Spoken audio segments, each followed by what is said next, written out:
청년 여러분, 혹시 넷플릭스 보십니까? 넷플릭스 최근에 1위가 뭘까요? 참교육입니다. 제가 드라마를 별로 안 좋아하는데 이 중고등학생들이나 이런 쪽에 좀 관련돼 있는 거 보려고 노력하거든요. 근데 재밌더라고요. 처음에는 이제 의무적으로 봤는데 보다 보니까 끝까지 보게 됐어요. 그래서 참교육을 보면서 사람들이 뭔가 이 사이다 이런 느낌을 받잖아요. 시원하다. 여러분은 어떻게 생각하십니까? 교권국의 도입을 찬성하십니까? 다 보실 분 없으시죠? 스포가 없잖아요, 그쵸? 스포가 뭐가 있어요, 그게? 아무튼 교권국의 도입을 동의하십니까?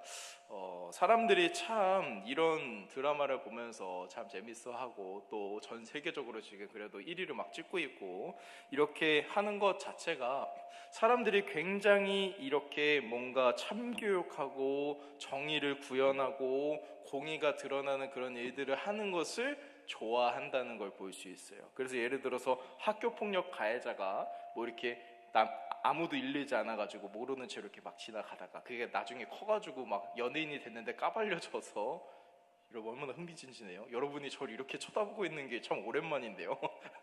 흥미진진해요. 그래서 이렇게 되다 보니까 큰 스타가 된다 알고 보니까 학폭이 있었어요. 팍 터지면 와 얼마나 흥미롭습니까? 저만 그런가요? 사람들은 이렇게 뭔가 사람들이 참교육을 당하고 어려움들을 당하는 것에 대해서 뭔가 즐거워하는 게 있습니다. 은근히 그렇죠. 왜 사람들은 이렇게 예민하게 이런 것들에 반응하고 열광하는 걸까요? 저는 이것에 대해서 인과응보의 체계에 사람들이 사로잡혀 있기 때문이다라고 생각이 듭니다. 인과응보. 누군가 죄를 지었으면 죄 지은 사람은 반드시 벌을 받아야 된다. 대가를 치러야 된다. 그리고 누군가 눈에 피눈물을 나게 만들었으면 이 사람도 더 고통스럽게 만들어줘야 된다. 이런 마음들이 사람들 마음속에 있는 거예요. 그런데 여러분, 이런 것들은 이 드라마 속뿐만 아니라 우리 현실 세계 속에서, 삶의 현장에서도 그대로 드러난다 생각이 듭니다. 여러분들 예를 들어서 나에게 지울 수 없는 모욕을 주었거나 배신을 한 사람이 있다고 봅시다. 그런데 그 사람이 아무 일 없이 너무나도 직장 생활도 잘하고 높은 자리에 막 승진하면서 올라가는 거예요. 그러면은 여러분 속이 어때요? 속이 아프죠. 진짜 속 터집니다. 근데 여러분 반대로 이 사람이 막 일을 하다가 꼬여. 그리고 뭔가 안 돼. 옆에서 안 도와줘. 타이밍도 너무 안 좋아. 그래서 이렇게 막 바닥으로 추락하는가 봐요. 그러면 여러분은 어떤 생각이 들어요? 은근히 속으로 기분 좋아하고 기뻐하지 않습니까? 이게 우리가 인과응보의 이런 마음의 깊은 곳에 인과응보라는 생각을 갖고 있기 때문입니다. 여러분, 오늘 우리가 읽은 성경 본문 말씀에는 정말 인류 역사상 가장 완벽한 복수를 할 수 있는 인과응보, 참교육이 시작되기 바로 직전에 그런 모습이 드러나고 있습니다. 혹시 마이크 좀만 줄여주실 수 있을까요? 제가 웬만하면 그냥 하겠는데 너무 울려가지고 지금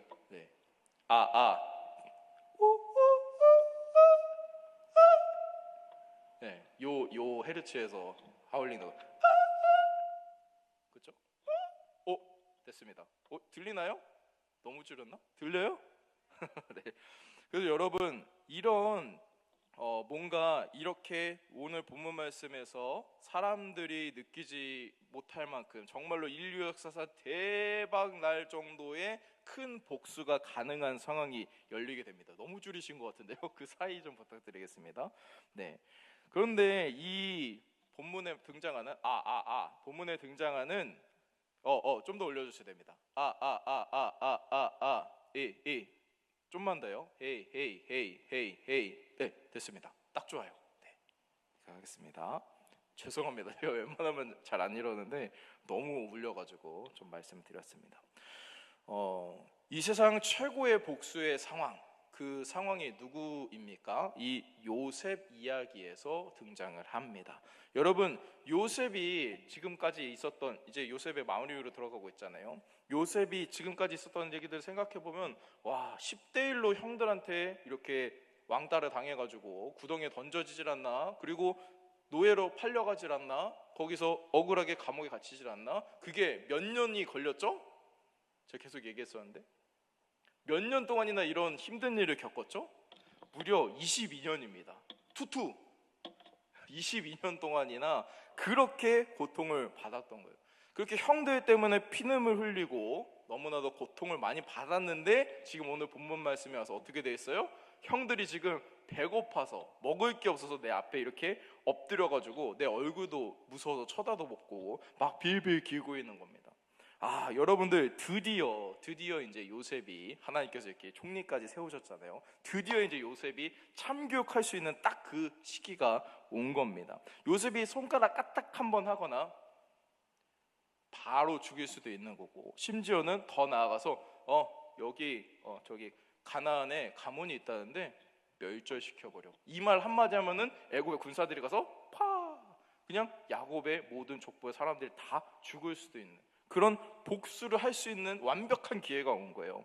그래서 이 세상의 논리의 인과응보의 교리에 따르면 이제 멋지게 복수를 하면 되는 타이밍이었어요. 그런데 여러분, 우리가 잘 알고 있듯이 요셉은 어떻게 했죠? 복수하지 않았습니다. 오늘 본문 말씀을 통해서 이 요셉에 대해 조금 사람을 어떻게 용서할 건가에 대해서 조금 얘기를 해보려고 합니다. 요셉은 있잖아요, 그 상황에서 제일 먼저 형들을 제외한 모든 사람들을 밖으로 나가라고 합니다. 그리고 나서 형들에게 자신이 요셉인 것을 밝혀요. 처음에 형들은 믿지 못하지만 나중에 22년이나 지났잖아요. 그리고 얼굴도 얼마나 많이 바뀌었겠어요. 그런데 나중에 알게 되고 나서 이제 두려워 떨게 됐어요. 이제 드디어 우리가 참교육을 받을 때가 됐구나. 우리가 그렇게 나쁜 일을 22년 전에 저질렀는데 하나님께서 이제 우리에게 그 결과를 우리에게 주시는구나. 이제 우리는 죽게 되겠구나. 이렇게 생각을 한 겁니다. 그런데 요셉이 어떻게 얘기했죠? 오늘 본문 5절과 7절에 보면 이렇게 말씀하고 있는데요. 당신들이 나를 이곳에 팔았다고 해서 근심하지 마옵소서. 하나님이 큰 구원으로 당신들의 생명을 보존하시고 당신들의 후손을 세상에 두시려고 나를 먼저 보내셨습니다. 이렇게 얘기를 했습니다. 여러분, 어떻게 요셉이 이런 고백을 할 수 있었을까요? 지금까지 요셉이 얼마나 고생을 했는지 생각해 보면 당연히 형들을 바로 죽여야지 맞습니다. 내 앞에서 이렇게 사시나무 떨듯이 발발발발 떨고 있는 형들을 그냥 통쾌하게 복수하고 마무리해야지 맞습니다. 그런데 요셉은 그렇지가 않았어요. 오히려 요셉은 용서했습니다. 용서.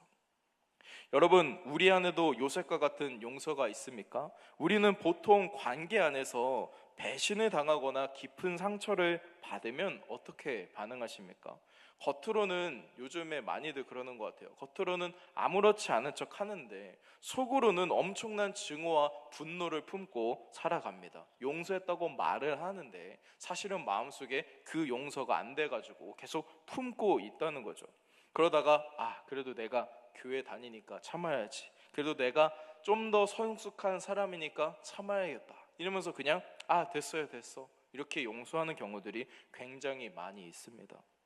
아니면 마음의 문을 완전히 걸어 잠궈서 그 사람을 무시해버리고 없는 사람 취급해버리는 경우도 있어요. 직장에서 나랑 싸우게 됐는데 나한테 잘못하게 했어요. 그래서 내가 괜찮습니다, 괜찮아요, 여기 넘어갔는데 그 뒤로부터 그 사람 없는 취급하는 거죠.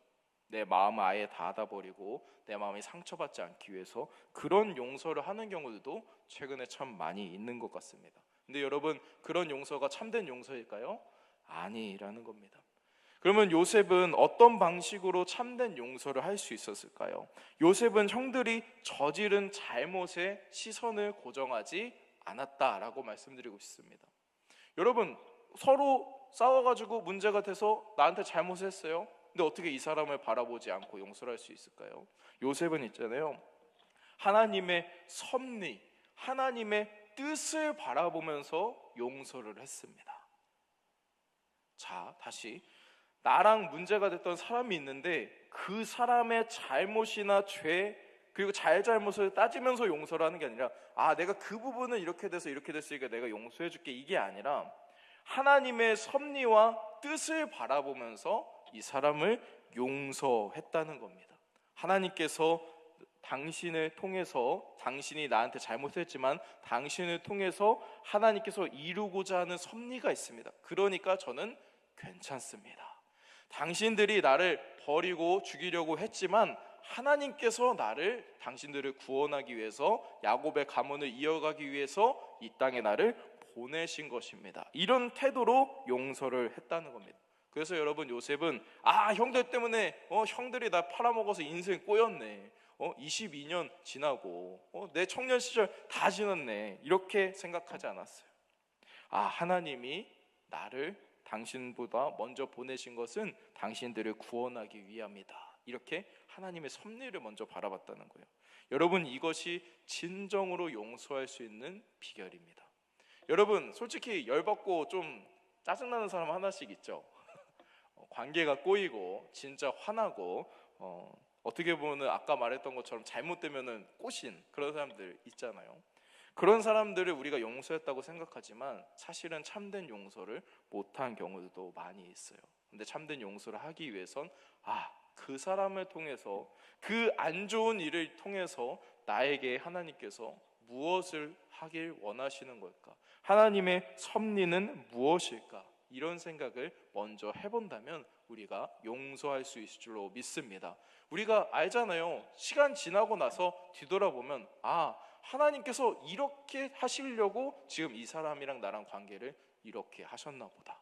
내가 고난과 역경 다 지나고 보니까 하나님께서 나를 이렇게 단련하시려고 이렇게 했구나. 하나님의 섭리와 뜻을 바라보면 진심으로 용서할 수 있는 자리가 열린다는 겁니다. 청년 여러분, 우리도 이런 시선을 갖기 원합니다. 나에게 상처 준 사람만 바라보면, 그 사람만 바라보면 평생 분노하고 억울해서 빠져나올 수 없을 것입니다. 우리가 분노와 억울함 속에서도 쉼없이 일하고 계셨던 하나님을 바라보게 되면 진정으로 용서하는 마음이 들게 될 것입니다. 그래서 우리 손에 있는 그런 칼자루와 판사봉을 내려놓고 우리가 판단하고 그 사람을 정죄하는 것이 아니라 하나님을 바라보면서 하나님의 선한 손길과 섭리를 기대하면서 나아가는 우리 모든 청년 여러분들 됐으면 좋겠습니다. 또 요셉은 참된 용서를 통해서, 참된 용서에 대해 지금 계속 얘기를 하고 있어요.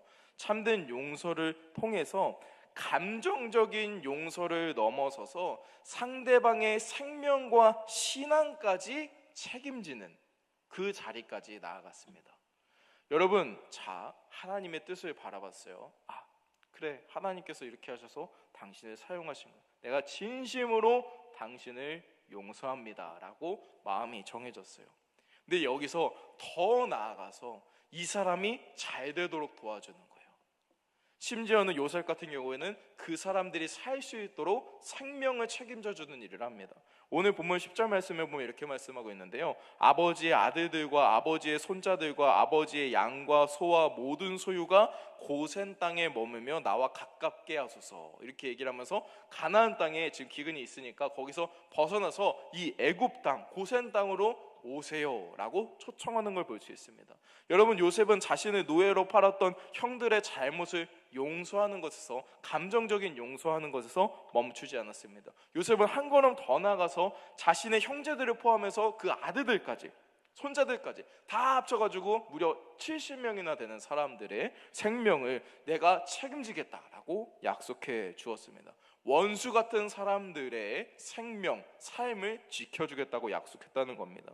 형과 조카들, 그리고 그 많은 수많은 가족들까지 모두 애굽의 좋은 땅인 고센 땅으로 불러들인다고 선언을 한 겁니다. 여러분, 제가 설교 때 중고등부에서도 이 본문을 했었거든요. 말씀을 자주 드리지만 이 말씀을 읽으면서 그냥 대수롭지 않게 생각할 수도 있어요. 여러분, 만약에 여러분들이 대통령이면 70명의 사람들 먹여 살리는 거 어려울까요? 쉬울까요?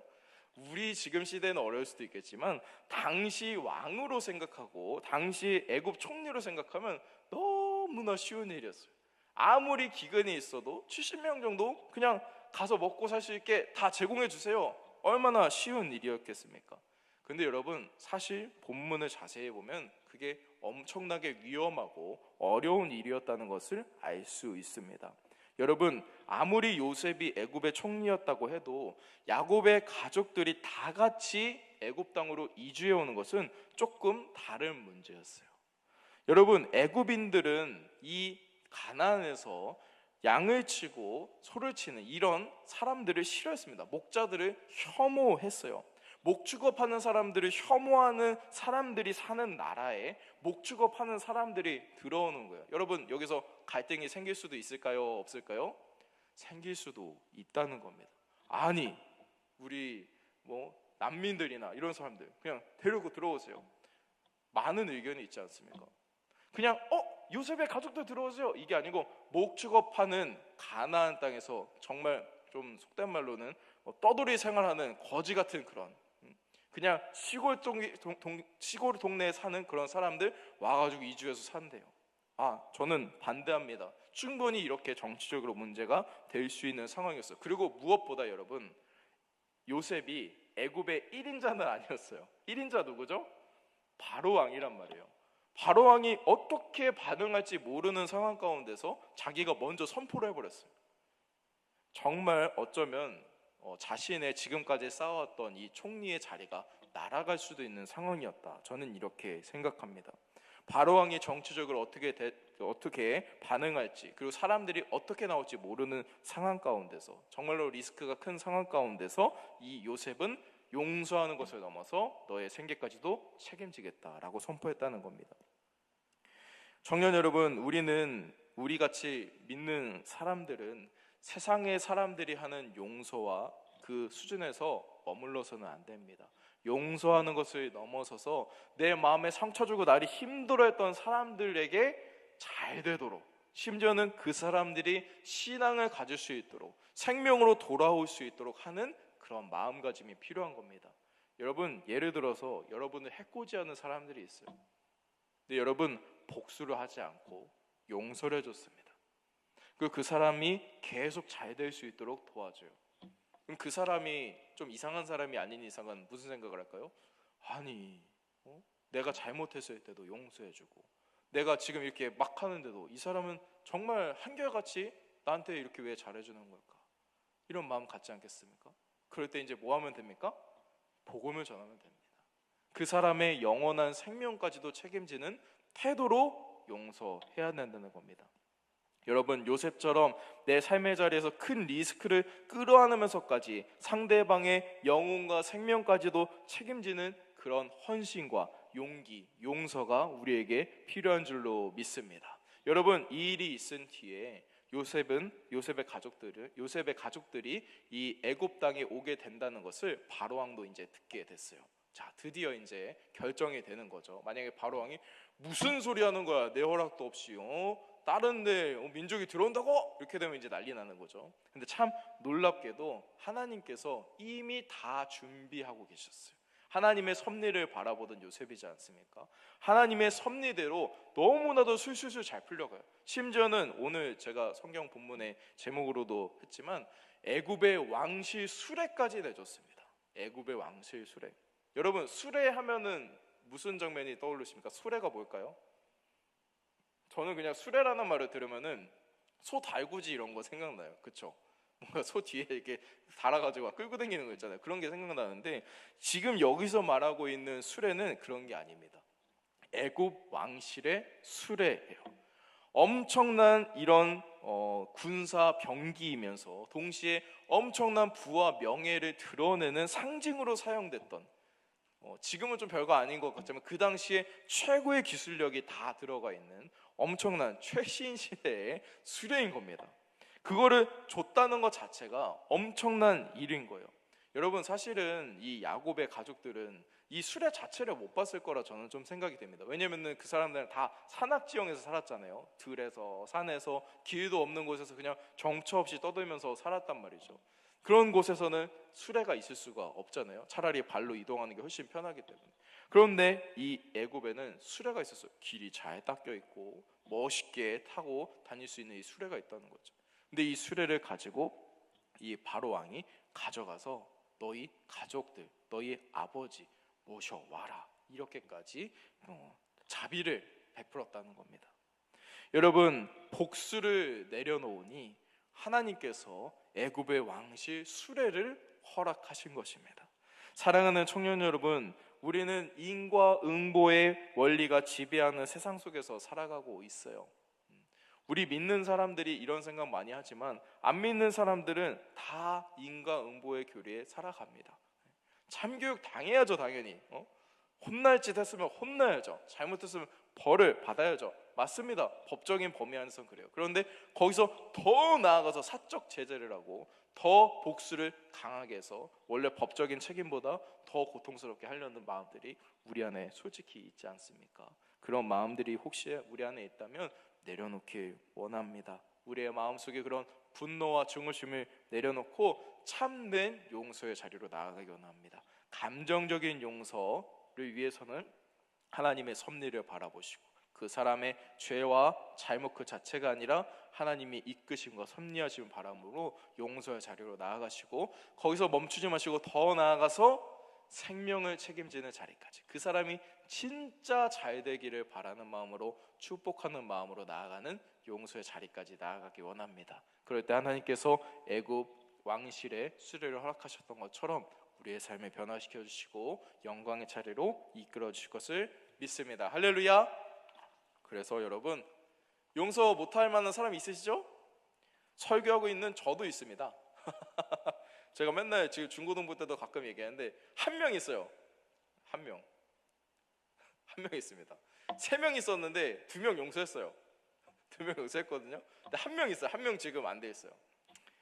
저도 그게 숙제인데 여러분 마음속에 진짜 분노하고 용서가 안 되는 사람이 있겠지만 참된 용서의 자리로 요셉처럼 나아가는 우리 모두가 되었으면 좋겠습니다. 할렐루야.